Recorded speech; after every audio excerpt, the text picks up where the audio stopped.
Le Coran, dès le 8e siècle, encourage l'observation de la nature comme preuve de la grandeur divine. Les sourates 3, 190 à 191 invitent à réfléchir sur la création des cieux et de la terre. Cette injonction a inspiré des savants comme Al-Hazen, pionnier de l'optique, qui a combiné foi et raison. Les bibliothèques de Bagdad ou de Cordoue abritaient des milliers de manuscrits, symboles de cette quête de savoir. La lampe à huile, métaphore coranique, sourate 24-35, éclaire autant les textes sacrés que les découvertes scientifiques. Les descriptions coraniques des orbites célestes, sourate 21-33, ont guidé les astronomes musulmans. L'observatoire de Maraga, au XIIIe siècle, utilisait des astrolabes perfectionnés pour cartographier les étoiles. Des versets calligraphiés ornaient ces instruments, rappelant que l'étude du cosmos est un acte de dévotion. Les travaux d'Al-Battani sur les éclipses ou d'Al-Sufi sur les constellations démontrent comment la science islamique a transcendé les siècles.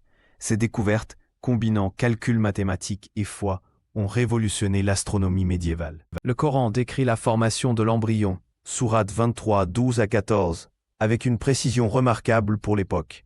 Ibn Sina, dans son canon de la médecine, s'est appuyé sur ces versets pour étudier l'anatomie humaine. Les hôpitaux comme Al-Qarawiyyin au Maroc intégraient des pharmacies et des salles de chirurgie. Les manuscrits médicaux arabes, enrichis de schémas détaillés, ont influencé l'Europe grâce à des traductions latines. Cette synergie entre textes sacrés et sciences a posé les bases de la médecine moderne. Le Coran souligne l'eau comme source de vie, sourate 21-30, inspirant des innovations comme les qanats, réseaux souterrains d'irrigation. En Perse, ces systèmes acheminaient l'eau sur des kilomètres, alimentant jardins et villes. Les fontaines des palais omeyyades intégraient des versets calligraphiés, célébrant cette ressource sacrée. Les ingénieurs musulmans ont aussi développé des norias, roues à eau et des réservoirs, prouvant que la technologie servait autant la survie que la spiritualité.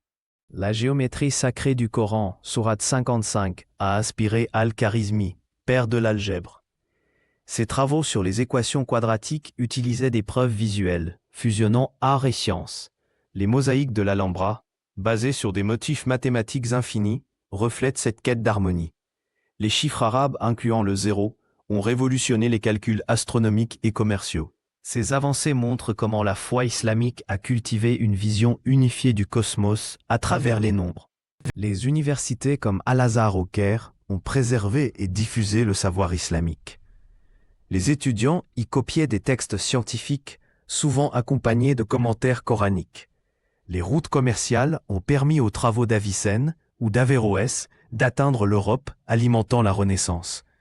Cet héritage, où la technologie et la spiritualité dialoguent, rappelle que la quête de connaissance est un pilier de l'islam.